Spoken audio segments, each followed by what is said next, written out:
Spirit, hear me! I am not the man I was. I will not be the man I have been. Why show me this if I am past all hope? I will not shut out the lessons I have been shown. Please, tell me that these shadows are but things that can be.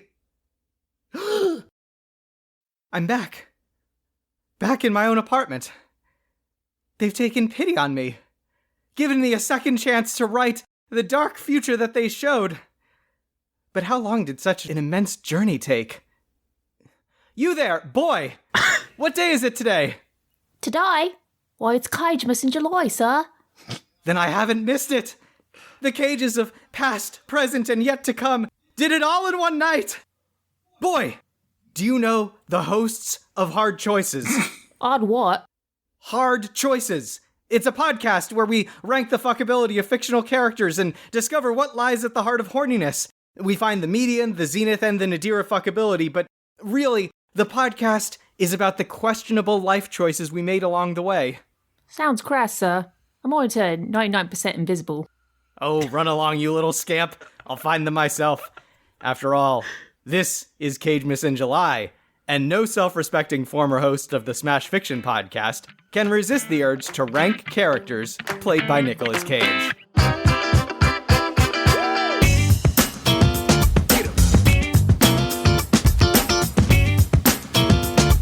I'm your host, the former miser turned exemplar of generosity, Dan Mulcairn.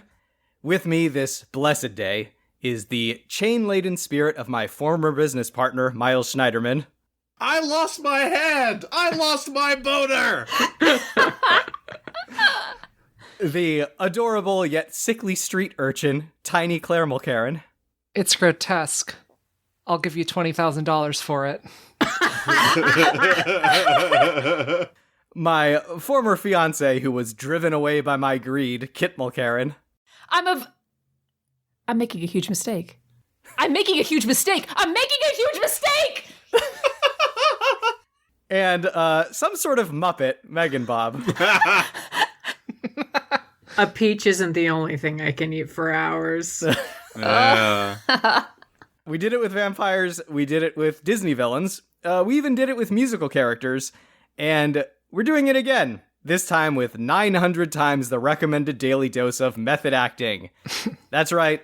This episode we're ranking characters not from the same fictional universe, but those who share some sort of bond or connection. And in this case, in the spirit of Cagemas in July, we are ranking 15 characters played by that Thane of thespians, that bigwig of board striders, that paragon of performers, Nicolas fucking woo Cage. Dan, I believe Beautiful. he prefers the term nouveau shamanic acting. That's true. Of course he does. We've each presumably done an inadvisable amount of cocaine before sitting down to independently rank these characters from most fuckable to least fuckable.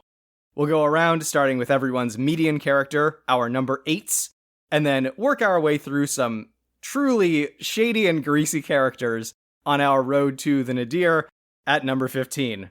Then we'll jump up to number 7 and work our way to the zeniths, that cage above all other cages. As we do so, we'll give some brief reasons as to why we ranked the characters in the way that we did, but each host can make use of up to 3 big fields, allowing them to expand any of their entries into a larger argument. Once we've all laid out our dirtiest of laundry, we will aggregate all of our choices into a single master list. That is, after we take a moment to unpack some of the decisions that we've made in the meantime. Now, Bob, we ask this of you every episode, and honestly, it seems like no other episode has more needed a reminder as to what we mean when we say fuckability than this one does. So, please, shed some light on this most valuable topic. All right, well, they all look like Nic Cage. It's not about what they look like. It is about what these cages fuck like.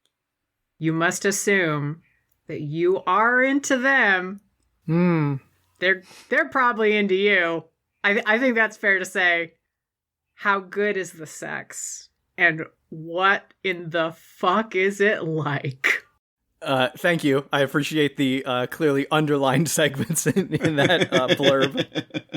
We have no honorable mentions this episode because if all goes according to plan, this will not be the only Cage-themed episode in the Hard Choices feed when all is said and done. So let's just get straight to the characters that we will be ranking.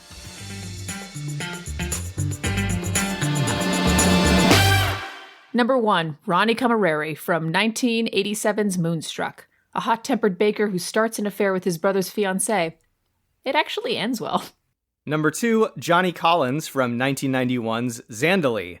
A free-spirited painter and drug dealer who starts an affair with his old friend's wife. It doesn't end well. Worst speedboat trip ever. Number 3, Seth from 1998's City of Angels. An angel who falls in love with a human woman and gives up forever to touch her. You know, like the song says. Number 4, Charlie Kaufman from 2002's Adaptation. A fictionalized version of the real-life screenwriter who, despite his success, spends the film grappling with his own self-loathing, self-doubt, and low self-esteem. Now, coming in with a folding chair, number 5, Donald Kaufman. Also from 2002's Adaptation. Charlie's freeloading twin brother, significantly more socially confident and gregarious, also looking to break into screenwriting. Number 6, Yuri Orlov from 2005's Lord of War. An illegal arms dealer so enamored with the wealth his position brings him that literally nothing can keep him from doing what he does. Not Interpol, not his wife, and certainly not the blood of innocence. Speaking of the blood of innocence, number 7 is Johnny Blaze from 2007's Ghost Rider. A stunt motorcycle rider who sells his soul to Mephistopheles, gets some sweet fire powers, and ends up going up against a posse of fallen angels.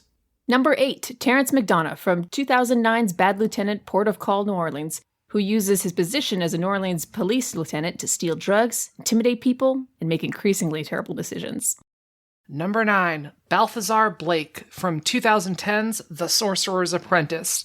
An immortal wizard trained by Merlin himself to find the Prime Merlinian? Is that really what Yes. it's called? Yeah, That's what it's called. That's from the movie. I haven't seen this movie. I just watched some scenes of a couple of these. Prime Merlinian. Okay. The destined chosen one capable of defeating Morgan Le Fay. It's Morgana Le Fay. Oh, whatever.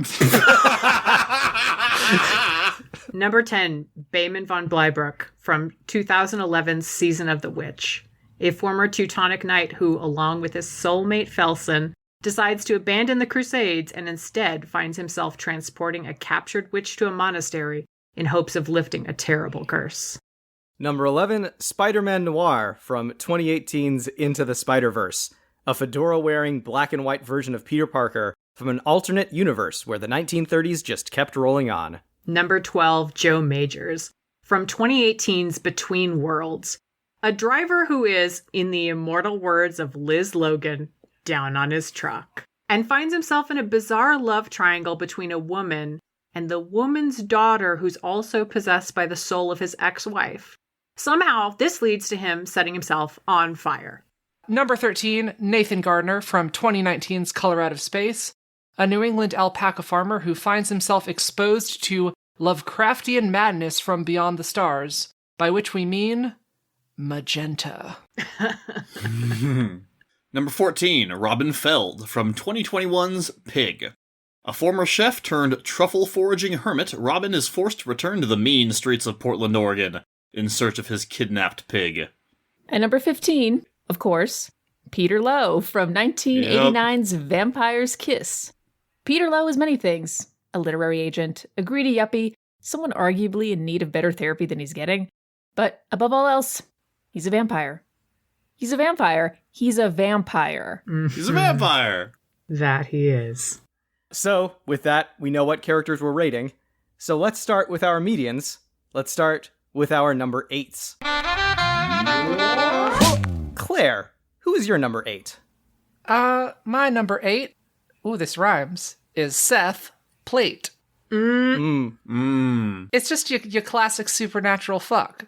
He's been alive for a day, eager to experience, the pleasures of the flesh. He might, this might not be a good thing. I was gonna say, he might come if you just stroke his cheek. So just imagine if you're now I'm gonna touch your dick. That's great. Miles, how about you? Who's your number 8? My number 8 is Terrence McDonough. There's a floor, there's a hard floor when you're super fucking high. Like, there's only, I don't at think least in there my is. experience, there's only so bad sex could be. Okay. When you're just, like, completely out of your mind on drugs. And that's what you would have to be if you were hanging out with Terrence McDonough. Okay, so in your mind, like, you are also doing a lot of cocaine. Oh, yeah. No, absolutely. Okay, all right. Okay. That's kind of what I mean. So, like, when I was doing this, I had to really... This time around, I was trying really hard to remember the presumption that I am into them. I am into this person. This is not a thing where it's like, no, I don't... Me, as the person I am, would not want to fuck this person. I have to presume that I am into this fucking corrupt cop weirdo. that Miles Schneiderman, crack enthusiast, is here for this fuck. Assuming I'm here for this, what's the sex like? I think it's very high. I think that's what the sex is like. I think it's very on-drugs sex, and that's my number 8. All right. I commend you for committing to the bit, Miles. Kit, who's your number 8? Yuri Orlov from Lord of War. That Wow. salesman vibe. I'm allergic to that. Right? But Have we already hit the nose on your list? But I have been known to be a sucker for a sad sack, and boy, does he get sad. Megan Bob, how about you? Who do you have as number 8? Spider-Man Noir. Like, given the time period, I'm just not expecting anything extraordinary, but I want him. I would do anything for this. I was like, all right, you just call me a doll or a dame or a broad, like, just fucking once. I don't care. Talk to me about giggle juice, you absolute weirdo. If you can't tell, we have not hit my nose. No. Yeah. No, you are way more enthusiastic than I was anticipating for your median. My number 8 is Bayman from Season of the Witch. If I was Ron Perlman's character, this guy is number 1 with a bullet, but I'm not. I'm presumably just some random peasant that he meets in a pub on his journey. But that he's into. So, he's into, but I'm not his soulmate. True. So I think he'd be fine and kind of forgettable. That's my take. Let's move on to our number 9s. Kit, we'll start with you. Who do you have at number 9? Hey, Damon von Blybrook, Season of the Witch. Boring, but strong, but dangerously close to Peepums, but romantic, but probably thinking about Ron Perlman. Megan Bob, how about you? Who do you have here? Ghost Rider. I think he's gonna brood during sex. And while I am okay with that on the surface, there is only so much of that I am prepared to deal with. Also, legit afraid for my cooch. Yeah. I saw him piss fire. Does he come brimstone? But like, I will. You're the say, one who gets to find out. Yeah. But you get to fuck someone who smells like hellfire, and that's pretty good. So That's a good point, actually. Claire, who do you have at number 9? Johnny Collins, and it's one of my big feels. So I read a review by a guy named Nathan Rabin of Zandali, and talking about how weird Cage is in this movie, he said, talking about him in general at this time period, he said, "The young Cage was impossibly gorgeous, with smoldering bedroom eyes, high cheekbones, perfect teeth, and the body of a Greek god." I'm sorry? Let's go ahead and agree to disagree on that one. But then talking about Zandali, he says, he is, quote, so perversely, overwhelmingly, surreally unattractive in every conceivable sense that his hideousness has to be a choice. It's as if Cage came to work every morning and asked the makeup and costume people to make him as physically repulsive as possible for inexplicable reasons, and they happily acquiesced. That would be perverse under most circumstances, but it's utterly bewildering in a movie whose plot hinges on Cage's character being sexually irresistible. So savage. I don't know how to parse any of this. He's like, whatever, undeniably physically hot, but then styled like a weirdo, but then people still want to fuck him. He's extremely not my type, yet textually in the film, people want to fuck him. So, like, blah? Like, this is... I want to put him as low as I can, but this is the lowest I can do so and still, like, respect the text of the film. Interesting. Wow. We'll talk about that later. Yeah, that's some intense ambivalence there. Miles, who do you have at number 9? I have Donald Kaufman at number 9. He seems like a very sweet guy. He's very like, look, Maggie Gyllenhaal seems like she's having a good time. All right. I just think that this is the part of the list where I'm like, okay, well, this is normal, if not bad. Like, it's just fine. Like, I don't think he would last very long. That's what I'm gonna say. He'd be very eager and very enthusiastic, and then it would be over in 30 seconds. My number 9 is Terrence McDonough.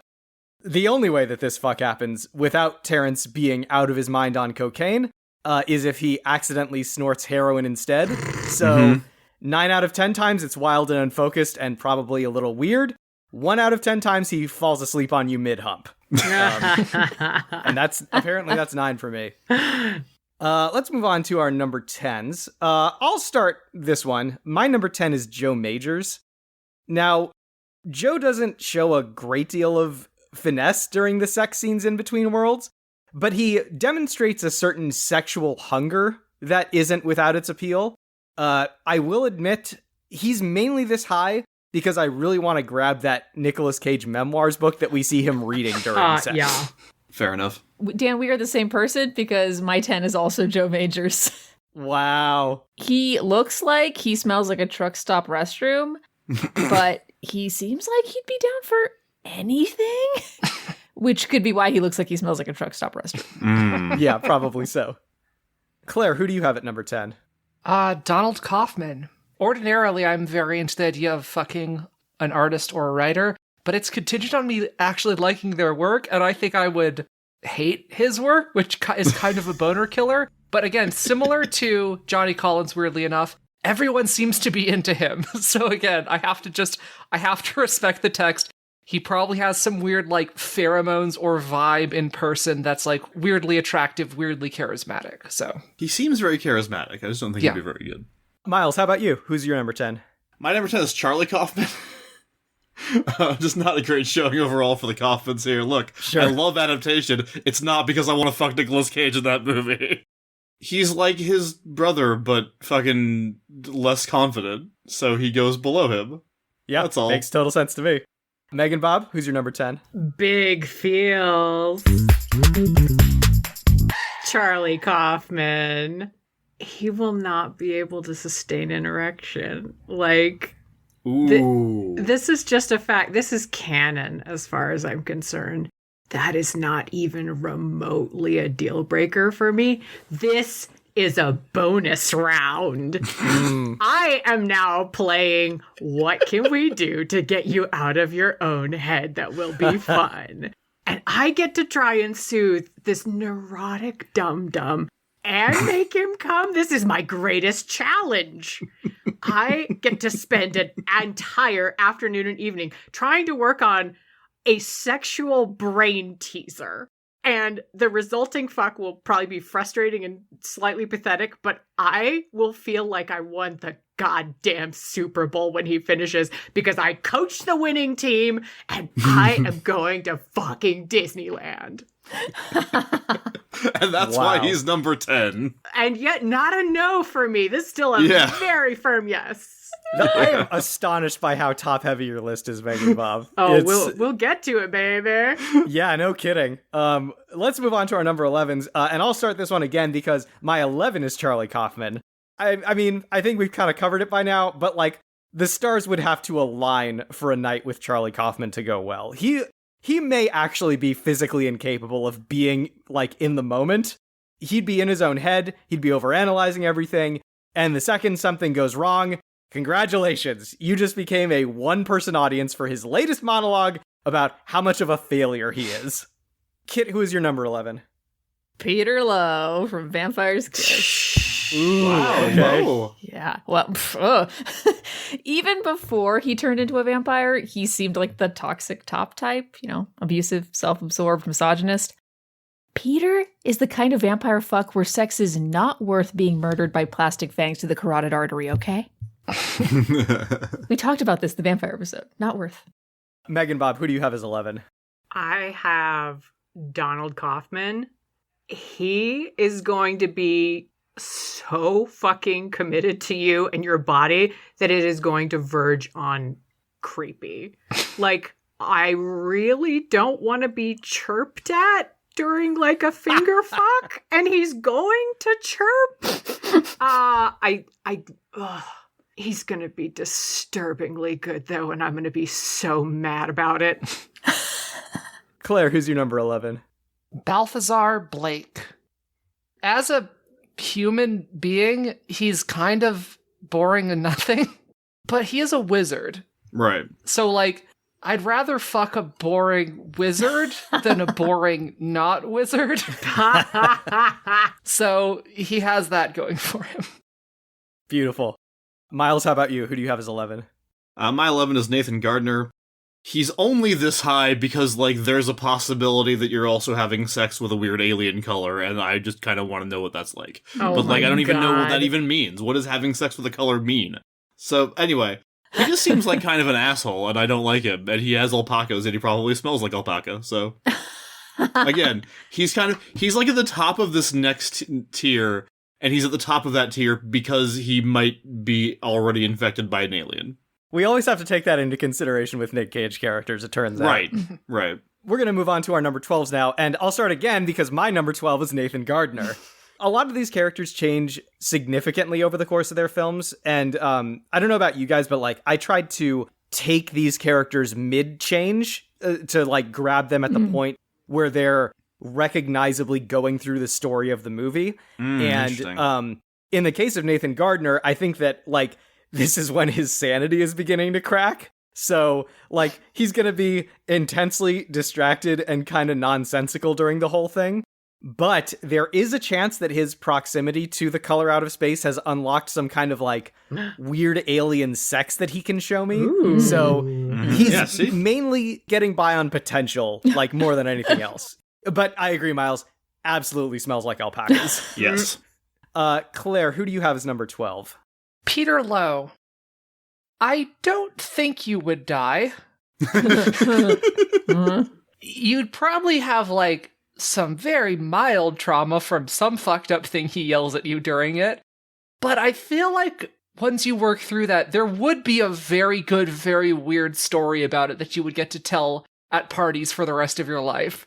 And so I don't think, looking back on it, you would overall regret the experience. I think it would be a net positive in your life. Oh man, hope springs eternal, I guess. Megan Bob, who's your number 12? Yuri Orlov, technically proficient, but I just really want him to cry, though. He is such a terrible person that I'm like, well, I can't finish unless he's sobbing or just staring into a mirror with dawning self-hatred, which I grant you is a specific kink, but there you are. My 12 is also Yuri Orlov. Mainly because fuck that guy. Oh, but, yeah. I'm astonished he's that high on your list, Miles. Well, it's not a credit to the three below him. Yeah, he, in addition to everything Bob said, he fakes orgasms. He does the whole thing with his wife where he, like, bought all of her art so she would feel like she was a great artist, right? So, like, he's the kind of guy that would just, like, totally pretend he was having fun and then wouldn't be, and I'm not here for that. I love that that's the line. Very interesting, Miles. The war crime's not a problem. And he's a war criminal, I suppose. Kit, how about you? Who's number 12 on your list? Donald Kaufman from Adaptation. Spoiler for my list, at least he's better than his brother. Like, Oof. at least he's fun? In like a dad energy kind of way, or maybe like a teenage boy kind of way. I can't decide. Yeah. Oof. Teenage dad. Oh, no. Dad. It's just got worse and worse. All right, well, thanks for introducing that cursed phrase into our heads, Miles. And as we move into number 13, why don't you tell us about who your number 13 is? My number 13 is Joe Majors. He says he doesn't remember how to have sex, and I believe him. From watching those scenes. I'm like, no, right. You're right, you don't. Cool. Cut and dried. Claire, who's your number 13? Yuri Orlov. Yeah, sad haunted motherfucker. Not nothing. But this is the one where It's buried very deep. He's very good at hiding it. He's very good at masking. All you will get is surface, nothing, at best functional, non-memorable sex, and he will absolutely not want to cuddle. So Yeah, he's too far gone. Yeah. He's too far gone to save. Kit, how about you? Who's 13 on your list? Nathan Gardner from Color Out of Space. Non-Euclidean dad energy. But he likes alpacas, so that's cool. My 13 is also Nathan Gardner. Hey. Okay, can I heal his wounded soul after the horrors you've seen? Probably not, but... Are you trying to? Well, okay, I think he could make for a real dumb drunk fuck to forget the impending destruction of the universe through space shenanigans. Like a real, we're all gonna die, past the Sambuca, and like, let's just get naked.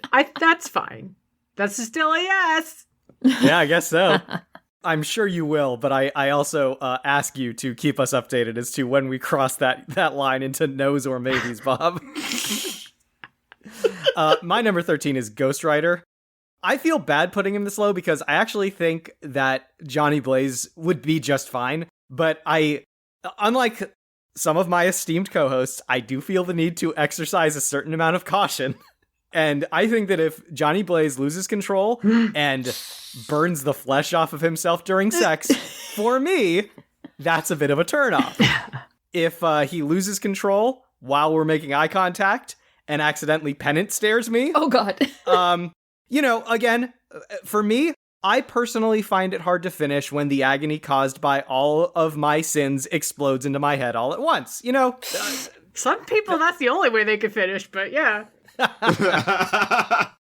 Dan, was that all the 13s? That was all the 13s. All right. Well, my 14 is also Johnny Blaze. And Dan, do you remember in the Mortal Kombat episode when both of us were like, we don't want to fuck Sub-Zero because we don't like being cold? Yeah. Yeah, like, so the same thing is happening here. I don't want to fuck Johnny Blaze because there is a non-zero chance that the bed and or my genitals catch on fire, and, like, my balls are the little spinny wheels, you know what I mean? Because everything turns into a fucking bike in those movies. Or, like, a version if he of a rides bike. you, if he rides you, you will turn into a flaming vehicle. oh, now I want it. Now I kind of want it. That actually sounds pretty cool. All right. Nah, I don't know. I'm not here for it. I'm not here for it. Y'all can experiment with Ghost Rider yourselves. Maybe I will. Bob, who are you experimenting with at number 14? This is a maybe. Terrence McDonough. Mm. Can someone fuck on crack? Like, I bothered to do no research on this. I simply asked, does Terrence McDonough eat out? And if so, does he do it well?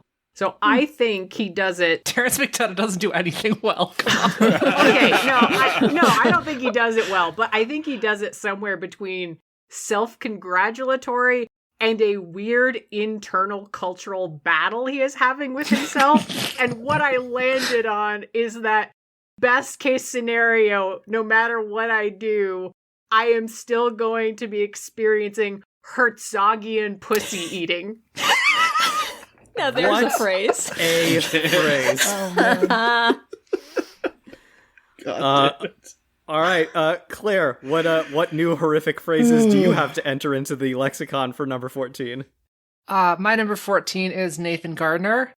On his best day, he's a boring, emotionally stunted, insecure, out-of-shape dad who would give you an awkward and sloppy fuck while, as everyone else has managed, smelling like alpacas. On his worst day, he is a violent killer space mutant, and not in the fun way. The only upside I see here is that afterwards, when we're lying in bed, I would get to ask him what U.S. state he is from, because I need to understand what the fuck is going on with his accent. Presumably, he's from wherever Peter Lowe is from. Kit, who do you have for 14? Fictional Charlie Kaufman from Adaptation. Wow, so there is a level of sad sack I'm not down to fuck. Oh, boy. I was gonna say. He's gonna be in his head the whole time, and I didn't want this to begin with, so nah. My number 14 is Yuri Orlov. The dude is so greedy and selfish that I find it hard to believe he would have any investment in me having a good time. Like, I just get the sense that everything would be a transaction with him. There's no decency. There's no, like, generosity. There's just cold, emotionless intercourse. And that brings us, friends and neighbors, to the bottom of our lists, the nadir, the number 15. Meg and Bob, who is your number 15? Peter Lowe. And would you fuck them? Probably not, but I cannot say definitely not. He is demanding and fragile. He requires doming and yet cannot be domed because he thinks he is the dom. The literal only way I could enjoy this, and this is so specific, is like I just want to slap his ass until he does the boo, boo. Like, that would be, if he does that, I'll fuck him. Boy. Meg and Bob, my number 15 is also Peter Lowe. Aww. And this is one of my big feels. Absolutely nothing about this is appealing to me. I'm imagining we're talking about Lowe, again, as he is a decent chunk of the way into Vampire's Kiss, so like after he started to lose his grip on reality. So that means fucking in his messy apartment. He's gonna try to bite me. He probably still has bits of cockroach in his teeth. Lord. I've realized that there's a particular tier of characters that we often run into on this show. Kefka was this for me in the FF6 episode that we did, where the best case scenario is I realize I've made a huge mistake. They get distracted long enough for me to just leave.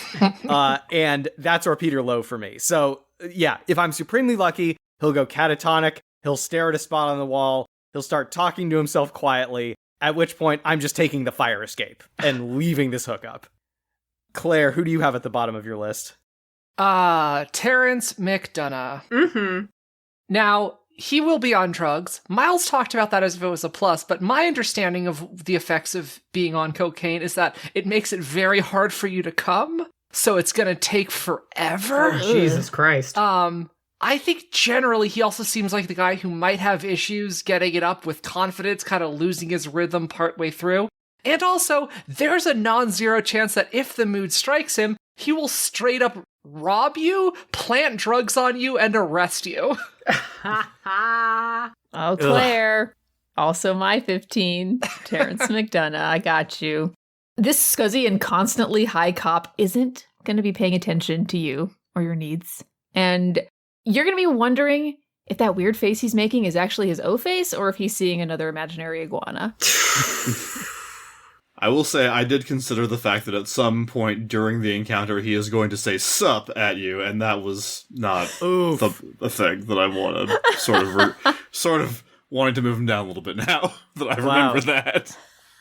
But he wasn't at the bottom of your list, Miles, and I'm curious as to who was. Johnny fucking Collins was at the bottom of my list. Okay. Aww. And like Claire, I decided to sort of do a textual reading of the film, and what I saw is a woman in a passionless relationship who settles for this guy, has sex with him for a while, and then is like, you know, I'm good. I think I'm gonna go back to the passionless relationship. You know what I mean? Like, no worries. But I was really like desperate for sex for a long time, and that's what made you seem like you were something. But now, after a couple of weeks, like, if you don't mind, I'm gonna go back to never having sex again. Well, we've gotten to what Robert McKee would refer to as the all is lost moment, where it looks like things truly can't get any worse. And good news, they truly can't, because now we're starting Act 3, and it's full speed ahead to our inevitable victory, and we're gonna start with number 7. Claire, who is your number 7? Bayman von Bielbrook. It's not a good movie, but he's a genuinely good dude, I feel like. He has that great, brother-in-arms relationship with Ron Perlman, and I feel like this would be the honorable night fuck, which is like, I have been traveling for months, and now, whatever, I'm some tavern wench, and he needs to just get all that anger and all of his pain out, or, maybe we're cuddling by a fire and in Slovenia or wherever. Like, there's something here. That's a thing. Okay, I have to jump in because big fucking feels. Bayman, from Season of the Witch. Claire, we're still on the same page. But also, I think, I wasn't sure I was going to say this, but I am going to say this. The ideal outcome is a threesome with medieval Ron Perlman. Oh. And go with me. You are sandwiched between these two scarred up warriors while a lute plays downstairs. You can almost hear a hey nani nani over the sound of masculine moans. Come on. Come the fuck on. This is so fucking perfect. Bob, you're gonna make me hey nani nani. Yeah. I mean, he's probably near virgin. I don't care. I'ma teach him. Ron Perlman gonna teach him. Oh, I don't think that at all. By the way, Bayman is also my number 7, so I might just jump in here. We all just want to fuck him so bad. We all just kind of want to fuck him a little bit. Yeah. Like, this is like, he's the worst. He's the worst of the good ones. For me. Oh, how dare you. This is like hard yes for me, clearly. But like, I do think he has a lot of. I mean, that dude fought in a bunch of wars. I mean, they fight in wars. They go to bar, they drink, they have sex with witch. Like, that's how it went, right? Yeah. So I do think he has some experience. I am always going to be cool with somebody who gave up on the Crusades because they realized that religion was not fundamentally moral.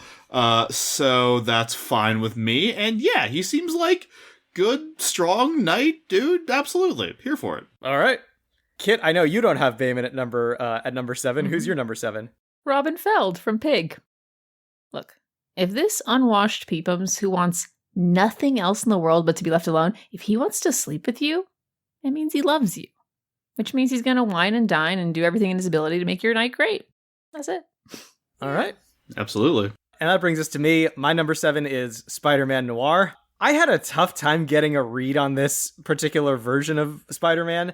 We don't see a lot of him in the film, and what little we do see doesn't give a lot of indication as to what kind of lover he'd be. I mainly put him here just because I think the circumstances around fucking him would be, like, pretty singular. It's gonna be in black and white, and it'll either be on a desk in an investigator's office with the light coming in through the horizontal blinds on the window, or it's going to be on a rooftop in the rain. Yeah. Now, neither of those are ideal circumstances, but they will be extremely memorable. Let's go now to our number 6. Miles, who do you have as number 6? Spider-Man Noir. There you go. The noir part is doing a lot of work for me. I am just a big fan of that, like, aesthetic in general, and it's like, he's a private detective in a noir setting. Would I fuck Humphrey Bogart in The Maltese Falcon? Yes. Yes, I very much would. I do think that he's a little, in terms of, like, you know, he does have the line about how, like, sometimes you just want to let the match burn all the way down to your fingers just so you can feel something. So it's like, that's a challenge to me. So I don't know that he's gonna be, he might be like beyond my ability to feel things. I don't know. He is a fucking spider-themed superhero. But the potential of it and the noir aesthetic puts it at number 6 for me. Yeah, he's a challenge for sure. But I know who's always up for a challenge, and that's Megan Bob. Who do you have at number 6? Johnny Collins! Motherfucker, did you see that dancing scene with Judge Reinhold? Mhm. Did you? This guy fucks. Like, I know he fucks on screen, but he also, like, fucks in ways that are insane. And, I mean, yeah, he's gonna be selfish, gonna be pushy. If he's gonna bang me to Zydeco and get paint all over me, I can't rate this any lower. Mm-hmm. Kid, how about you? Who's your number 6? Johnny Ghost Rider Blaze. Is his whole body a skeleton, or is it just a Skeletor situation? Because You gotta know. I know. His outfit's hot, so I'd be cool if that just stayed on. But as we've stated, my dude pees fire, so... Normally, you don't feel a suspicious burning sensation during sex. That's for sure. Oof, yeah. Look out for those lava UTIs. Oh! All right, Claire, who's your number 6? Ghost Rider. Also Ghost Rider. Yeah. On the one hand, there is the penance stare, which is not great. On the other hand, chains. Okay, enough said. My number 6 is Seth, and this is one of my big feels. I was originally going to put him lower on this list, largely because I felt like his whole, wow, the human world is amazing thing would really grate on me after a while. But as Miles has brought up, I really forced myself to commit to the premise of this show. And I think that in someone that you are genuinely into, those traits could be charming. And there's some appeal in not just someone who's enthusiastic but inexperienced sexually, but is inexperienced in the ways of just having a physical human body. And I think that discovering things that he's into along with him could be enjoyable, but I think that any actual physical or sexual pleasure you get from a night with him would be more or less accidental on his part. All right, we are now into the top 5. Dan, can I actually cut in line because my 5 is Seth Flate? I am shocked, but tell me more. I would not give up forever to touch him. In fact, I liked that mediocre love song, and I'd like to go back to not knowing that it's based on that dumb movie. Aww. You know what? This is turning into a big feels. Okay, so he's the only character on this list that immediately stood out to me as someone that would not just agree to bottom for you, but actually like it. Because he really likes everything he gets to do with you. And yeah, he's going to be new at everything, but I've already established how much I love a newbie. So if you're hot for teacher, I guess class is in session. I didn't want to put him so high on my list, guys. All right, Claire, who's your number 5? My number 5 is Spider-Man Noir. Look, the dude punches Nazis. I feel like at the bare minimum, I owe him a BJ.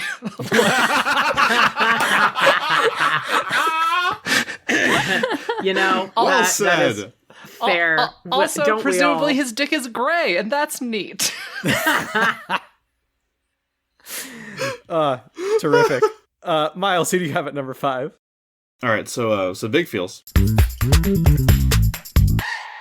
Again, I just wanted to remind everyone I was trying to get into the premise of the show, envisioning that I was into this person. So my number 5 is Peter Lowe. Wow. And here's the thing. The film Vampire's Kiss, is about kind of how weird and awful and funny and stupid it is that this person is delusional and crazy. I shouldn't say crazy. I should say delusional. He's delusional and also an asshole. But if you're gonna have a sexual encounter with him, I feel like what you need to do is you need to meet him in the fantasy. The film is outside the fantasy. The film is making fun of this fantasy and commenting on it. But if you can meet him in the fantasy that he is a vampire, if you want to do a little fucking roleplay with this guy, I think he'll rise to the occasion, because I think if somebody were to, and I'm not saying anybody should do this, nobody should have sex with Peter Lowe, but if you're going to, and you want to enjoy it, I think the trick is to be like, yes, you are a vampire, what do you want to do with me, my master? And then he sort of does, we'll get more into the persona, and you might get some really good roleplay vampire sex out of that. That's worst case scenario. Best case scenario, he's actually a fucking vampire, and now you're having sex with a vampire. Now, I know that in The Vampire, we had the whole vampire episode about, all the degrees of having sex with a vampire, but in the context of the Nicolas Cages, I think vampire is a good experience, is a good outcome here overall. So that's why Peter Lowe's my number 5. Fuck all of you. Wow. All right. I'm gonna go ahead and put a pin in that. Save that for later. Yeah. Megan Bob, who's your number 5? Joe Majors. Wow! I'm sorry. This is so hot to me. This fuck is gonna be everything that I sometimes want. It's gonna be sweaty, and he's gonna smell like codeine cough syrup, and he's gonna be cringy and weird, and he's gonna fuck like his last brain cell died in 1993. He's going to fuck like a jackhammer. He has one setting, and it is a bad setting. Gimme. Wow. Okay. My number 5 is Robin Feld. I think you're not going to get a lot of passion from Robin. What you're going to get is a man with patience, determination, and a powerful attention to detail. He's going to take his time with you the way that he takes his time with an intricate recipe. Now, you may not be brought to tears the way that that rich guy is at the climax of Pig, but you will be brought to a climax. Well said. Now, for our number 4s. Kit, who is your number 4? Oh. Oh, you don't like it? Johnny Collins from Zonderlee. I get you. Look, I don't want to, but who am I to resist the charms of a slimy fae? As long Shit. as you're down for something impulsive, rough, and borderline exhibitionistic, he seems like he might actually be kind of a service top. You're definitely going to need cold iron to make him leave you alone afterwards, though. Maybe to the head. Bob, who's your 4? Balthazar Blake. He's gonna be awkward because it's probably been a long fucking time. But he's got this ego, so he's also gonna be guarded. But like, I think if you're playful, I think you can unlock a different mode though, and just like grab his hat, put it on, just do the biggest smile you can, and say, "Staying on the whole time, buddy." And then also, I want him to take my bra off with magic. Yeah, that's a compelling argument in and of itself. So my number 4 is also Balthazar. Look, he has had how many years? Hundreds of years to figure out all kinds of sex things you can do with magic? He is presumably spent all that time collecting a bunch of weird magical artifacts in his weird fucking store, some of which I'm sure are dildos. So like, yeah, I'm like fucking teach me your magic sex arts. Claire, who's your number 4? Joe Majors. Yeah! Wow. Give me that dirty fuck. Tell me. Y'all came after Bob with the 5. I got a 4. I don't like it either. Look, I'm not happy about this. No, I am. We see but Joe okay. Majors fucking between worlds. It's one of the few times we see, like, the actual fucking, and Joe Majors fucks. I'm sorry. Like, you talked about the hunger, the pain. It's the Yuri Orlov, but it's all on the surface. It just all pours out. We see, like, he's known this woman for, like, a day, and he's, like, having these, like, tearful monologues and stuff, and it's not like somebody, like, one of these haunted cages like Yuri or Terrence McDonough. I guess this is kind of a big feels. I'm just going to keep going. But yes. Yeah. It's not like one of these ones like Terrence McDonough or Yuri Orlov where it's a bad dude. He's like a good dude. He's basically like Robin Feld, except more emotionally open. And he can't cook, which is a downside, which is why Robin is still higher on my list. But he's like, it's not as well written of a movie, but he's basically the same character. You're blowing my fucking mind, but okay. I don't know about that. I want to unpack that actually, but we can get to that later. Less skill, but the same passion and more emotionally open is what I'm saying. I don't know about that. I don't know about either of those. Well, no, less skill, definitely. Go ahead. Let's leave that pact for the time being. Yeah. But speaking of good dudes that we are shocked to see as high on this list as they are, my number 4 is Donald Kaufman. Because he's friendly, he's generous, he's attentive. He just read a book about how to blow your partner's mind in bed, and he can't wait to try out everything in there. That's fair. Okay. All right. We are now at number 3. I'll start this one. My number 3 is Johnny Collins. I mean, the plot of Zandalee is that the title character is cheating on her husband because this guy is presumably really good at sex. She is into him, he is into her, and she keeps coming back to his dick for however long a period of time it is that Zandalee takes place over. We don't really get to look for positive Yelp reviews for characters on this show, but this is about as close as it gets as far as I'm concerned. Miles, who's your number 3? Surprising me slightly by how low he is in this list. My number 3 is Ronnie Camilleri. I rewatched Moonstruck, and it is just delightful as always. I love Moonstruck. It's a great movie. Ronnie he's extremely hot, and he's extremely forceful and aggressive, and knows how to take what he wants, which I appreciate. He makes bread. He's got that kneading action. He can probably do that in all sorts of different kinds of places. You want him to knead your dick? No, I was shockingly dead. Other parts of me are involved during sex occasionally. I'm not convinced. I want him to need my dick, like the different. There you go. So yeah, I think that Ronnie would be absolutely fantastic in bed, and the only reason he's only at number 3 is because there's 2 that I think are higher. How about you, Bob? Who's your number 3? Also, Ronnie Camerari. If we don't yell at each other and then angrily fuck in such a way that we break multiple pieces of furniture, then I do want a refund.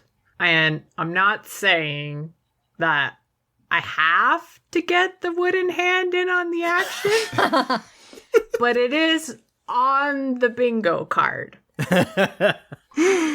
Oh, I didn't want to say anything, but yes. While we're at it, my number 3 is also Ronnie Camerari. Damn. Look, This is the second time that the 3 of us have all agreed. maybe, yeah, I don't know. Like, objectively, scientifically, this is the lowest anyone can put him.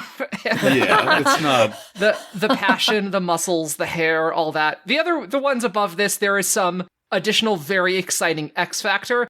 I think this one is only not higher because it's just a really good conventional fuck with a very attractive person. Kit, who do you have at number 3? Because I know it's not Ronnie. Shut up. Balthazar Blake from Sorcerer's Apprentice. God. I know. For a secret peepums, one could do a lot worse. I mean, the magical applications and lifetimes of experience can't be ignored. That's everyone's number 3s, so we are now at number 2. And I'm going to start this off because my number 2 is Ronnie Camerari.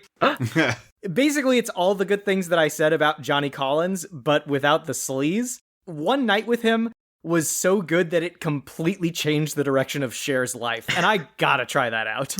Exactly. Miles, who's your number 2? My number 2 is Robin Feld. And this is a case, I have some big feels about this, actually. This is a case where, like, he's not so... He's very far gone into his grief and his depression, but not so far gone that I don't think I can bring him out of it. And it'll be work. It'll be a lot of work, but I think we can do it. Plus, we're gonna be in the woods. It's like, you're in this, like, cabin in the woods, and then you get a fuck, and then there's gonna be food, and it's gonna be really amazing food. Like, these are all things that I want in a sexual encounter, is, like, a cabin in the woods, really great food, and somebody who's been wounded that I can try to heal with my dick. Who doesn't want that? Kit, who do you want to heal with your dick at number 2? Ronnie Camerari from Moonstruck. Yeah. Only 2! Whoa, holy shit. Shocker. This is Shut up. Big feels. So Nic Cage is like my favorite actor, right? I feel like everybody knows that. Yeah. But Ronnie is the only version of Nicolas Cage I actually find attractive. Hate to say it. That scene where he and Cher are yelling at each other, and he stands up all mad and runs his fingers through his hair. He's such a doofy, passionate lover boy sad sack with good hair and nice arms, and I completely understand Cher even though I don't want to. Sometimes a bitch just wants to be swept off their feet with strong bread baking arms, okay? That's right. Well said. All right, Bob, who is sweeping you off your feet at number 2? Seth. I am a simple NB. Like, I just want to watch a fallen angel get their first blowjob. The sex is probably going to be weird and goofy, but I came here to do one thing and one thing only, and it was not get down on my knees and pray. Wow. Okay. All right. And that just brings us to Claire. Who's your number 2? Big feels. Charlie Kaufman. Knew he was coming. Wanted to hear the explanation. Hey, like I said, I find artists attractive. If I like your art on some level, I kind of do want to fuck you at least a little bit, like for real. Charlie Kaufman's my favorite screenwriter. Like, Yo. This is actual Charlie Kaufman. It's like I know he's played by Nicolas Cage, he's like a sadder version of it, but like still I get to fuck Charlie Kaufman, and afterwards, or maybe even during, I can pick his brain about screenwriting. Like, yeah. Talk to me about structure. You can put it in my ass, but only if you tell me the inspiration for Anomalisa. You can only come if you explain to me the symbolism in Synecdoche, New York. Wait, he probably hasn't written those ones yet, but we can still talk about Being John Malkovich and Human Nature. I think he wrote that one before. Anyway, we can. This is great. This is just amazing because Charlie Kaufman doesn't talk about his screenwriting. He's like super cagey in interviews about all of his shit. But this version of Charlie Kaufman, if he wants to fuck me, he will tell me anything. I will be putty in my hands. And then when this fantasy is over and I return to my life, I will be the greatest screenwriter. You are going to absorb his powers straight from his dick, and I love this. You fucking succubus. I love that you're finally coming into your own as a manipulative sapiosexual, Claire. Yeah, I was gonna say, like, Claire's ideal fuck is one she can get something out of.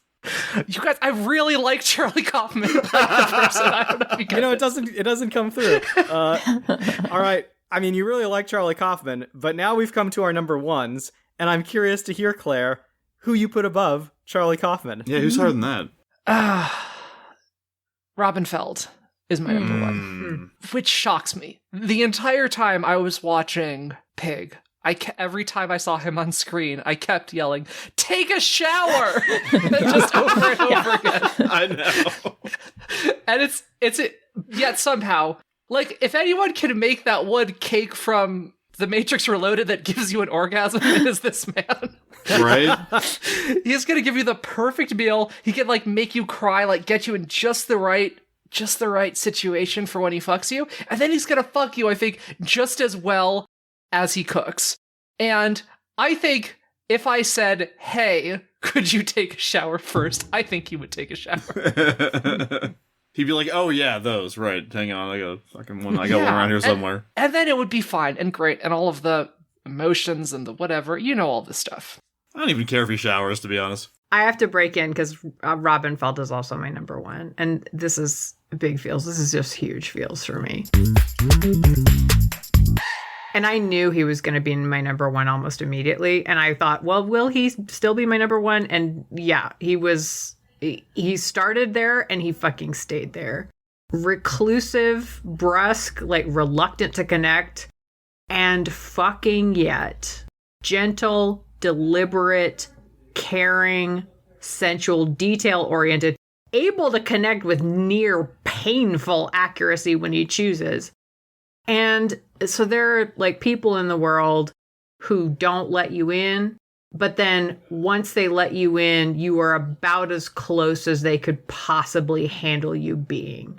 And the way that feels is unfucking describable. Like, sex doesn't always have stakes, but for the person who avoids connection, it has got so much more fucking stakes. And suddenly it's not just like, oh, we're fucking. It's like, oh, I was the person you were willing to let in. I was the person you felt was worth it. I do not have a joke here. I can get half decent dick anywhere. It's available at any grocery store. This sex is so much more than that. And like, if you haven't ever had it, I can't explain why it's worth having. It just fucking is. It's artisanal. I'll go ahead and go next. My number one is Balthazar Blake. Of course he fucking is. You. Because you're a fellow wizard. And this is a big feels for me. Now, he seems very serious and stoic in Sorcerer's Apprentice, but that movie, we're mainly seeing him through the eyes of the kid that he's apprenticing in magic. And, like, he takes it very seriously because, the kid's supposed to, like, save the world or whatever.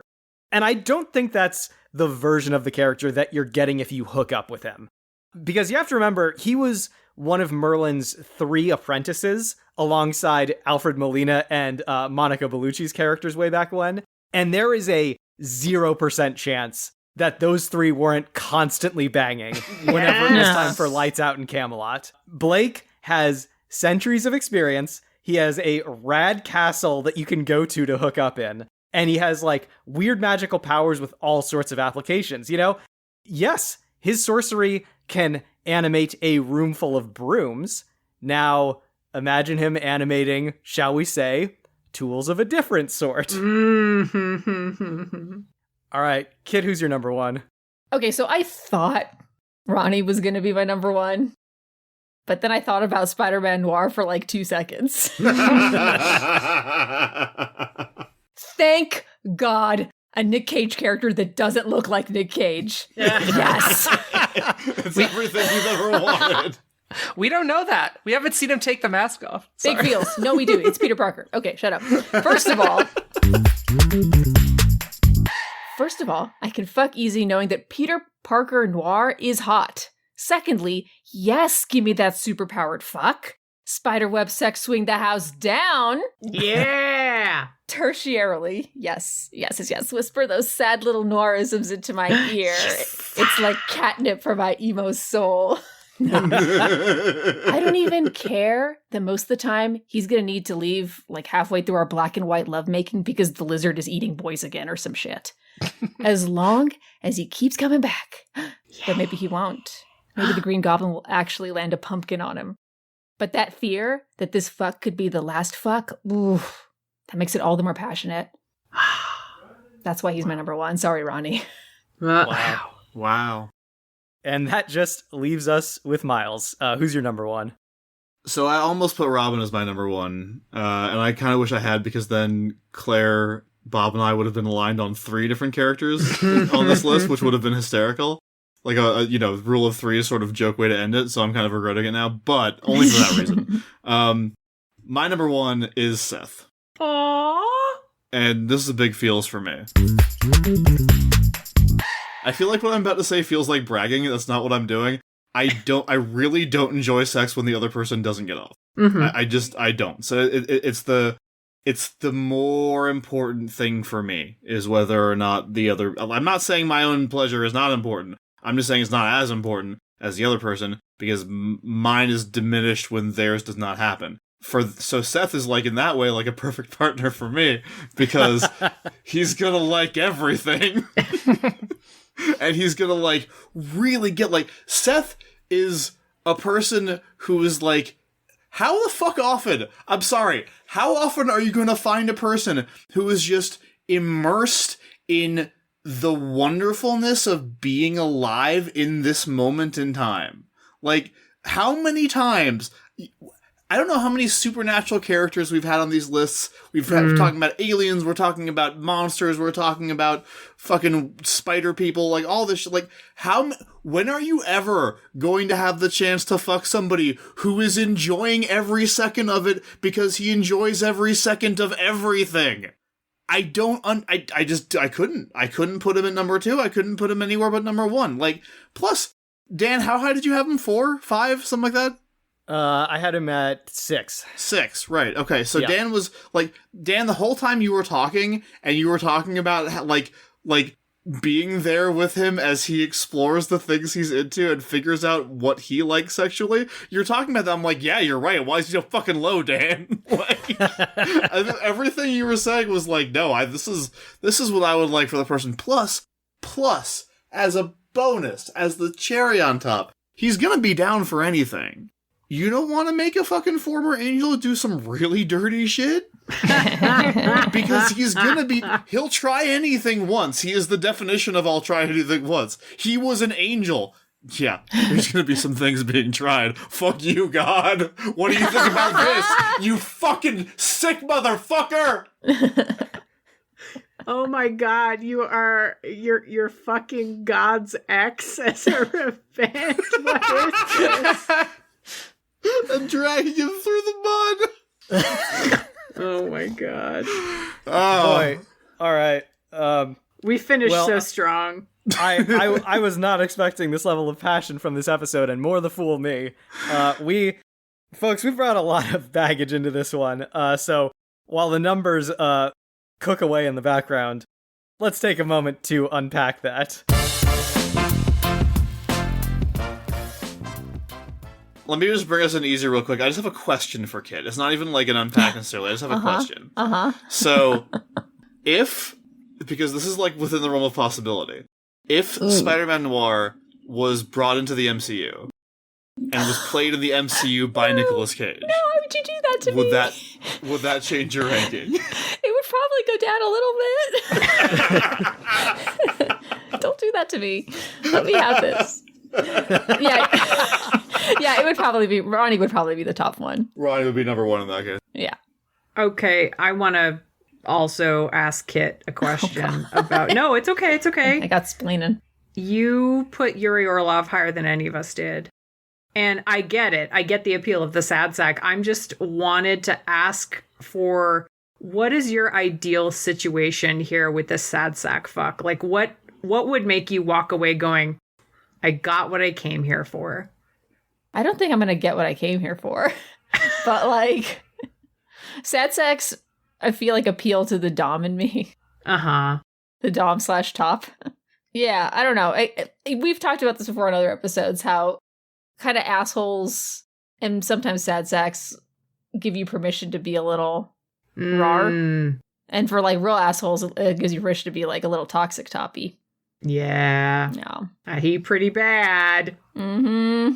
Yeah, I didn't want to put him that high, but... but you want to do bad things to him you make him make the sad face. Yeah, it's like if we have to. I guess I'll approach it from this angle. Fair enough. I understand this. I wanted to ask Miles a question about Peter Lowe. Yes. Who you put, and I say this with some judgment, astonishingly high on your list. The thing you were saying is one of like the kind of better circumstances to have a sexual encounter with him was one in which you like got to encourage his wanting to be a vampire. You know, like you get to like role play this kind of vampiric fantasy with him. Mm-hmm. My objection to that is it's not a fantasy for him, it's a delusion. And I feel like when you role play something with a partner, even if it's something that's a little bit risky or dangerous or what have you, you're never like actually in danger. You know, like presumably you have like a safe word. You guys know about like boundaries that shouldn't be crossed, that sort of thing. Right. But like with him, like if you feed into his delusion, I feel like there's no safe word. You know, there's no boundaries. Like he will legitimately try to bite your neck open and suck your blood out. Like, yeah. You know, I don't know. Like, are you into that, man? Like, what's going on? So I'm not, but I'm look, again, if you're presuming that you're into Peter Lowe, so there's gonna be biting involved. I have resigned myself to that. I've resigned myself to the fact that there's gonna be biting. I'm gonna do the best I can. Look, I understand that this is risky, and I'm gonna understand that there's no safety rails on this ride. I'm going to do the best I can to confine the biting to non-genital regions. So if he wants to bite my neck, then maybe, you know, like it could theoretically, I'm just saying. He kills a bitch that way. He kills someone by biting their artery. So it's the other part about this is that Peter Lowe has this delusional power fantasy because he's a pathetic little loser. And so I feel like I can kind of control him a little bit, if I'm being real about this. I feel like I can, even though we're not agreeing to the boundaries beforehand, this is going to be a weird roleplay fuck, but like, I feel like I can enforce boundaries because I'm bigger than him. And then, if it goes too far, what it actually turns into is the opportunity to dom him, which, you know, he might not get everything out of that you know other people do, but then at least you're punishing him for his crimes. So you're mainly in this for the potential to inflict justice. No, I'm not. I'm mainly in this for the vampire roleplay because I'm into that. But I just think that you're not wrong, Dan. There's a reason he's not higher. But I think that you know I can have my hands on the wheel a little bit here. That's my thought. Dan, remind me, how did Spider-Man get so low on your list? That was going to be mine mean, for Dan too, actually. Yeah, I want to make this clear. I don't want to fuck Spider-Man. like I relate very strongly to Spider-Man. Yeah. But he's not a character that I am like into or find myself attracted to. My main issue with Spider-Man Noir, as I mentioned, is just that like I didn't really have like a good read on like what he would be like sexually. Like all he talks about is punching Nazis and drinking egg creams. Yeah. And I'll be real, I don't even know what an egg cream is. So maybe that is a sex thing now that I'm thinking about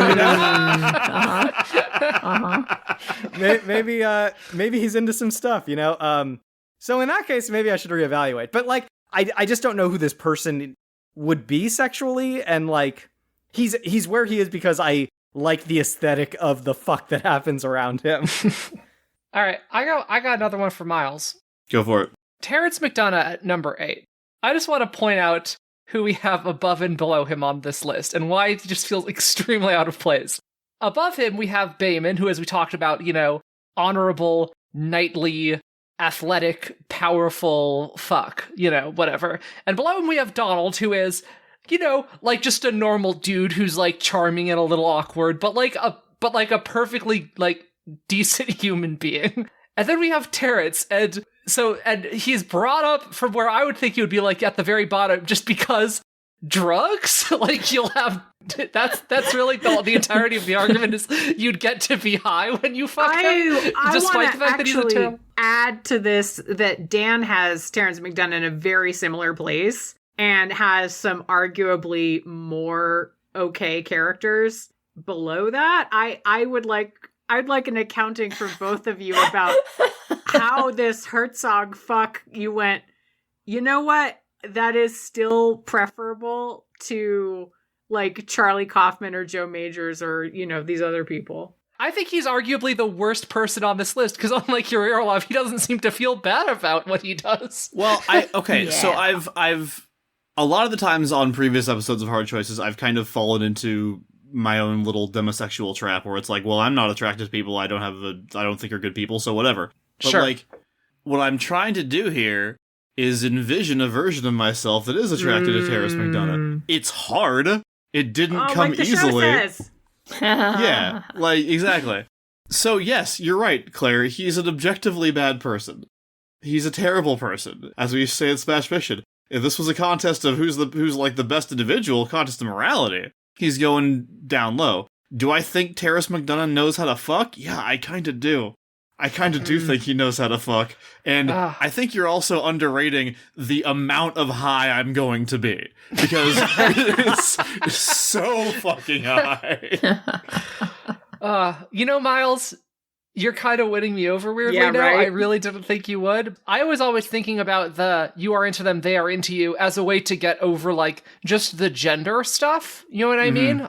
Was like the main thing is like, but I guess if we're trying to rate the fuckability of this person on a more like objective scientific thing, you have to think like, okay, what's the version of myself that would be into it? That's an interesting tack to take. I'm not sure to what extent I'm going to mimic this tactic of yours in the future. Nobody has to. No, I do really think that it's really interesting to say like, okay, sort of, you know, best case scenario, I am into it. What is the good version of this fuck or whatever? What, you know, yeah, like, what I am what a is person the who would sex like this. Yeah. Because you're presuming like with me as a person, I'm not getting into bed with basically any of these people. Like it's never gonna happen. A sexual encounter is not on the table. So I have to figure out what it would be like if it was on the table, and so I kind of have to, because like the thing about how he's a corrupt cop and a horrible person and just a scumbag human being, like that's coming into play for me before we ever get to the fucking bedroom. So it's like that shuts off the possibility of a sexual encounter. To presume a sexual encounter with Terrence McDonough is to presume that you have already gotten through those barriers somehow. So what is the actual sexual encounter like with him? I think he knows what he's doing. I don't think it's great, but I think I'm going to be stumped. I think Miles kind of covered a lot of my thoughts on the subject. He's very possibly the worst person on this list, but there are negative characteristics that make you a bad person, but not necessarily bad at sex. Yeah. And I feel like that's kind of the area that he falls into. Like, he's a piece of shit, but like, not all of his personal failings would like carry over into being a bad lover. I don't, and to be fair, I don't think he would be a great lover either. Right. I just think that like, there are other characters on the list whose personal failings would make them bad at sex, you know? I have one for Claire, and All this right. is really a congratulations. Thank you. Thank you for putting Joe Majors at number fucking 4. You don't want to unpack that? You just want to take a moment No, to agree with her? I also want to unpack that, but I want to unpack that very specifically. Look, I'm with you. He fucks. It's going to be amazing. It's not going to be good, but it's going to be amazing. He will But- fuck you with his entire soul. Oh my God, yeah. No, there is no part of him that is held back. My curiosity is really that you said that Between Worlds is like, it has the same fundamental like sort of character as Pig. Mhm. Now, this is an area where I have questions. Now, you understand film so much more than I do. I am going to be won over. I just want to be won over. I'm talking out of my ass a little bit, but basically, Well, it's a fucking good-looking ass because you got me. basically what I felt was they are both the sort of old haunted dude with a lost love. And there is an element in both of them of connecting with another person. They've not felt love in a long time. That, just like all that kind of stuff. Yes. And I think that Between Worlds is a much worse film. It's not nearly as written as well, but I think it's striving for it to be the same type of movie, except just like way trashier. Or like, that character, they're striving to make it kind of the same kind of character, except just like the horrible B-movie version that also has like weird ghosts and fucked up relationships and things like that. The main thing that I think about this is his one really good monologue that Joe Majors has where he's talking about like the death of his wife and stuff like that. Yeah. I'm always intrigued when there's a really good scene, like a weirdly good scene in a bad movie. And I think about that and like just like the humanity and the pathos. And I think that it honestly like reaches the level of his better performances, and this kind of like sliver of him shines through in that. And I'm like, yeah, this is like the same kind of dude. This is the same kind of performance that Nic Cage is giving in that. Nic Cage. Nick Cave could also be brought into this. I would not necessarily object. Nic Cage would do pretty well on my list, I think. This is the first time we've ever done one of these where no one's had a question for me, and that's fine. This is not a complaint. I am just like, we've done it. We figured you out we've by now. done it. Yeah. I mean, I'm just looking over your list, Bob, and this all makes sense. Yep. Yeah. No, totally makes total sense. I am an open fucking book. Yeah, Bob came pre-unpacked on this one. I would question more people about Johnny Collins, but I'm the one person here who didn't actually watch Zandalay, so... Oh, buddy. The Zydeco dancing scene. Well, I saw that scene, so there's stuff on YouTube that I if that watched. didn't change your life... If that didn't make you horny also for Judge Reinhold, then I don't know what to do with you. Oh, Judge Reinhold's character would do pretty well on this. I would film, fuck honestly. Judge I don't Reinhold's care character. You can't get it up. I don't. That's not a problem. Like, I will be fine. You are so fucking like sexually charged. I just legitimately don't think Johnny's good at sex. That's my verdict on what I've seen from that film. Take. Well, then it is time to move on to the final version of this list of Nic Cage characters. Let's get it. It's gonna be weird. And for the second time, at least in terms of episodes that I've been on, we have no overlap. No characters sharing the same slot. And I think that just has to do with the fact that there's one extra host than we usually have. Mm-hmm. So, at the bottom, at number 15, we have Nathan Gardner from Color Out of Space. Really? Okay. Interesting. Yeah, Pack a smell. Yep. there will usually be a character who we all think is like the third to worst, and then we Yeah. disagree about the other ones, and then that one kind of falls to the bottom. Like that happened That's to I true. think Captain Anderson or something in Yeah. Mass Effect. Yeah, we were very Yeah, upset about that. you're right there, because Miles had him at number 11. No one had him at 15. Claire had him the lowest at 14. Yeah. Okay. Speaking of another character who's near the bottom and arguably should be lower. At number 14, we have Terrence McDonough from Bad Lieutenant. Miles? Hey, I was also Dan. Yeah, that's true. I had him at number 9. Also so. Dad? At number 13, we have Yuri Orlov from Lord of War. That's fair. Yep. At number 12 is Peter Lowe from Vampire's Kiss. I am astonished That's all me. that he is that high. Number 11, we have Johnny Blaze from Ghost Rider. Wow, was not expecting him to be that low. Yeah. Yeah, I'm the fear of getting your genitals burnt off is quite. Yeah. Look, even like low risk where it's just burnt pubes, that ain't great. Yeah, Miles and I had him both pretty low. Chains, Yeah. guys. Chains. No, you're Yes. right. It would be hot, but maybe too hot. Mm-hmm. Yeah, I don't want hot chains on my body. Like Yeah, I can always go blazing, buy chains. flaming chains. Anyway. Psychic chains. Mind chains. Number 10, we have Charlie Kaufman from Adaptation. Number 9 is Donald Kaufman from Adaptation. Beautiful. That's fair. Yeah. 10 out of 10. Charlie's very upset about this, about the fact that Donald is one spot higher than him on the list, of course. Well, you did everything in your power. Because I if did. it wasn't for you, Charlie would be several slots below his brother on the list. And I think we can all agree that that would be incorrect. Yeah. At number 8, we have Joe Majors from Between Worlds. So that's our true median. That is our median. Yummy. Awesome. Which I don't know what to feel about that. But Yeah, no, I don't. It feels right for Cage, honestly. I guess he's between worlds in that he's between the high and the low, you know? beautiful. At number 7, we have Bayman from Season of the Witch. My bae. That's where he should be. At number 6, we have Johnny Collins from Xandalee. All right. I accept Unfortunate. At number 5 is Spider-Man Noir from Into the Spider-Verse. Y'all are sleeping on him, man. At number 4, we have Balthazar Blake from this. Sorcerer's Yeah! Apprentice. Yeah, absolutely. My boy doing so well. Speaking of your boy doing so well, number 3 is Seth from City of Angels. That's right. It's because I always bring fuck cages. This is how I am doing so well here because of my strategy that does not That's help right. me in the cage match.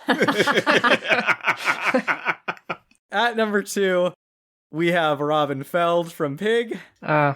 Right. And surprising no one in this episode full of surprises, our number 1 is Ronnie Camerari Yes. from Moonstruck. Of course, even though nobody voted him number 1. That's amazing. Nobody voted him number 1, but yeah, we all had a bunch of like, kind of dark horse candidates for number 1 this episode. Yeah. But Ronnie came away as the overall pick for number 1. Yes, Joe Majors from Between Worlds is our median. It's so appropriate, I think, because Oh, it's like he's weird and gross, but there's something there. Maybe it's like, and that's he has that. He's like one of the most Nicolas Cage characters in a weird way. Just like, Yeah. Yeah. And Cage is one of those actors who like has such a mix of like big blockbuster films and also like really indie low budget stuff. And he has like, you know, really deep emotional art pieces and also just complete and total trash. And like, I would feel weird if like a blockbuster Cage or a prestige Cage ended up as our median. I feel like we need an indie trash Cage holding like as our tent pole, you know? Yeah. Absolutely. All right. So now that we've got the full picture of the one and true aggregated list, let's take a second. Okay. So on a scale of 1 to 10 voters, Shit. I forgot I had to rank this part. No. how fuckable do we find Nic Cage characters as a whole? I guess this crop of Nic Cage characters. Right, 'cause this crop, yeah. There's another crop coming up at some point in Hard Choice's future. So this crop, how fuckable do we find them? I feel like this is a 7. And Uh-huh. they're just like, they're weird and they're compelling. Like, these ones are all pretty passionate Cages. You know, you don't get a lot of like sleepy performances out of this group. Honestly, looking at my list, like, they get bad relatively low on mine. So I can't believe I'm saying that I find these Nic Cage characters more fuckable than Final Fantasy VI or Mortal Kombat, but there you go. No, I think that's the right read. I think I'm pretty much right there with you at a 7, Dan, because like looking at my list, like So, like, probably Yuri, Joe Majors, Johnny Blaze, and Johnny Collins, the Johnny tier, as I called it.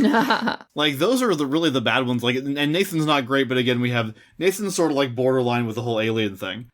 So yeah, I think like the top 10 of a 15 entry list are relatively solid. It's like a 3 for me. I'm sorry. Like, that's fine. I try to divorce my sexuality as much as I can from this, but Nicolas Cage is like aggressively masculine in ways that are just like very, yeah. I just can't. Even like the top one on my list, as I said, was a person I was saying like take a shower to all the time.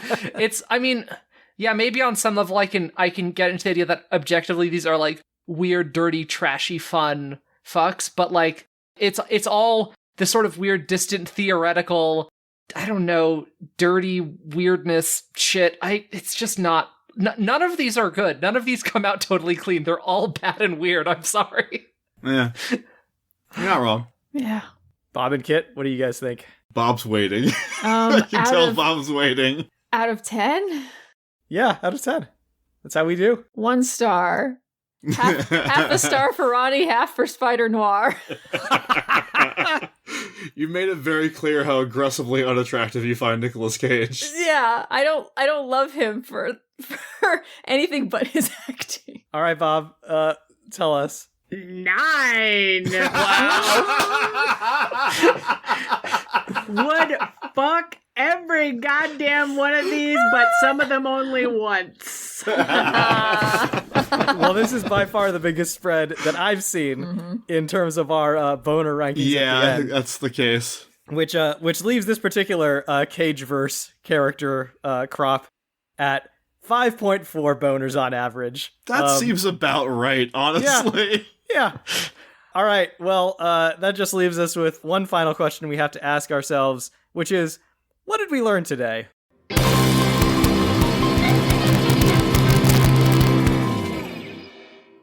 God damn, do I want to fuck Nic Cage characters?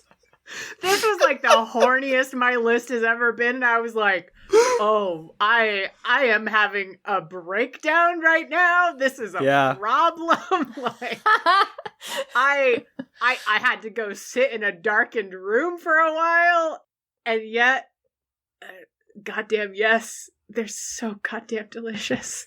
I feel like so many episodes when we get to this point, I talk about what my process is like doing this as a straight guy. Yeah. And, so often I have to like bend over backwards and kind of tie myself in knots to like get around my own sexual preferences and proclivities and stuff. And this was the easiest episode for me to rank because like everyone is the same physically. That's true. Yeah. So my sexuality did not come into play in this episode at all. Like, it was all just my like read on the characters and like looking at what they do in the movies. And honestly, I might just start envisioning all of my future characters that I rank on the show as Nic Cage. It just makes things easy for me, Like if Yuri Orlov was suddenly played by Scarlett Johansson or whatever, then it totally throws it off. But yeah, you get to, it's just the soul, because on the inside we're all just Nicolas Cages. Like, yeah, it's interesting how that worked in, because like because I also sort of found it surprisingly easy, and I was able to do the thing that I talked about where I really separated myself in that way from the characters. Found it surprisingly like easy to envision a female version of the character. That's something I wanted to do, so I think there really is something to like the cageness of it all, and also I think that there's something to like the list of characters comprising all these weird one-off films where it's like, you're not just separated from your sexuality in a way, you can be separated from your nostalgia and from your like sort of feelings about like growing up with these characters and, these characters being formative in some way. Obviously I would say, Ronnie and Moonstruck were formative for me in several ways. But beyond that, like, it was so much easier to just be like, who is this person and what does their life experience that I know of tell me about what kind of lover they would be? So, it was a really interesting way of doing it. I learned some tricks in a weird way, kind of like that I might apply for future episodes of Hard Choices, although this is probably going to be my last one for a little while. I don't know. And I've also learned that I'm not above coming up with an insane take on a character that I know everybody else is going to rank low just because it's going to be funny. So, I do want to say, Miles, like, what I agree, I do think is interesting that we had, this is a weird, like, experiment where we now had, like, this is the control and this is the variable, which is, ordinarily, I think that our laboratory environments have been much less sterile and controlled, and this was, anyway, I've thought about, like, okay, who am I? What is my spin on this? What am I bringing to this? And that is, you know, like, what are my things? What am I into, etc. But I think that there can be an approach, and I don't know how strongly I am going to lean into this, but thinking about how well does this person fuck a theoretical partner who might not be me, and we might just not be talking about my kinks and stuff, if we're trying to find, like, the objective list of fuckability or whatever, you know.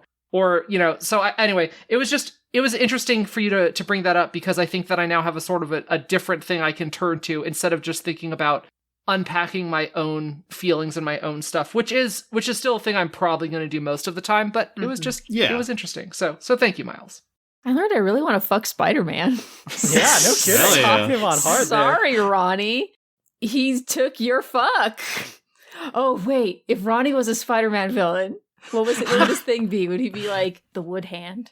No. He feels more like a Batman villain. Yeah. You're right, like, he is more Batman. Because Batman villains are like people who have been maimed in a weird way, and that's very Ronnie. He'd be like some kind of bread-themed Batman villain. What I was going to say is if he was a Spider-Man villain, he would have to be like, because Spider-Man scientist. Villains are all like scientists, right? So yeah, he would have to be like the inventor of a new kind of bread that went terribly wrong. Wait, okay, no, here, this is also a sex thing. The Master Baker. I was thinking like he would be called the Baker, and he'd have like a Sinister Six type thing with two other villains named the Butcher and the Candlestick Maker. Oh my god, I love it. Yeah.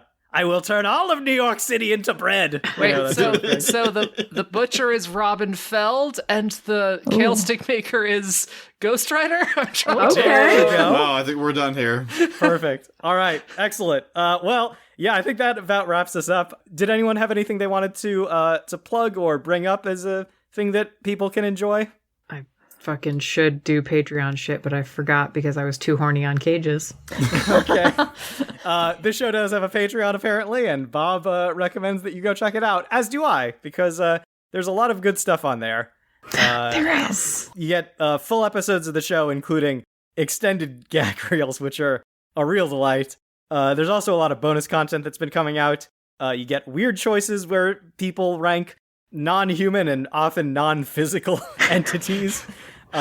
You get soft choices where we rank characters in non-sexual ways and in often kind of weird and domestic ways. At some point in the Patreon feed, there's an episode coming out in which myself and several comic book nerds and Bob try to find the ideal partner for Sue Storm of the Fantastic Four, which was a ton of fun to record. Look, I don't get any money from the Patreon, and I highly recommend the Patreon for hard choices.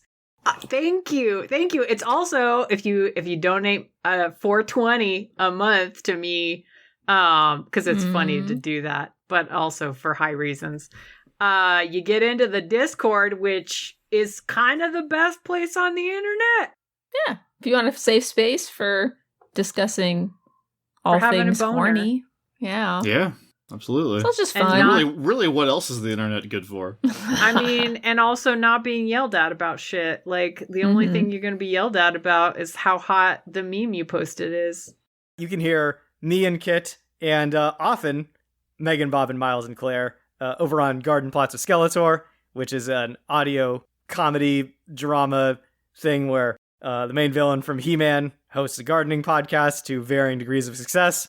We got the NXT Wrestling Fan hosted by Bob and Miles, in which Miles walks Meg and Bob through the discovery of pro wrestling via the golden age of NXT from the currently now mid-2010s.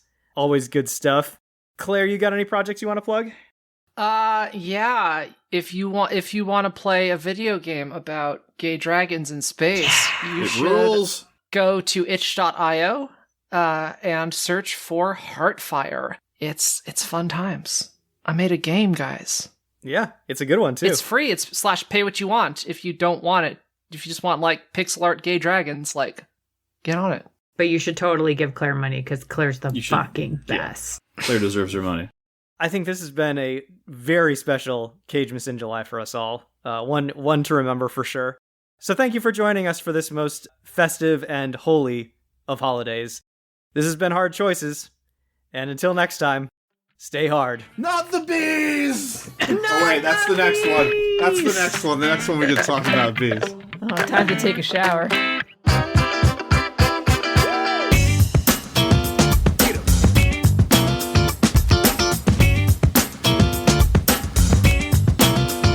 This has been Hard Choices. If you want to show your support and get even more goofs from behind the scenes, visit patreon.com/hard choices and become a patron. You'll get exclusive voting rights and participation in every weird new thing we do. If you like the show, please consider leaving a 5-star rating and review on the podcatcher of your choice. It shows people what's fun about the show and makes it easier for others to find it too. Hard Choices is produced by Megan Bob. Our theme song is Funk Me by Soundroll. This piece and all music used in this production is licensed through Upbeat. You can find details in our show notes and listen to more great tunes at upbeat.io, spelled UPPBEAT.io. The Hard Choices logo is designed by Claire Mulcairn. If you'd like to get into touch with us, look for the Smash Fiction Fan Faction on Facebook and join the conversation. Thank you so much for listening and hanging out with us. You're a peach!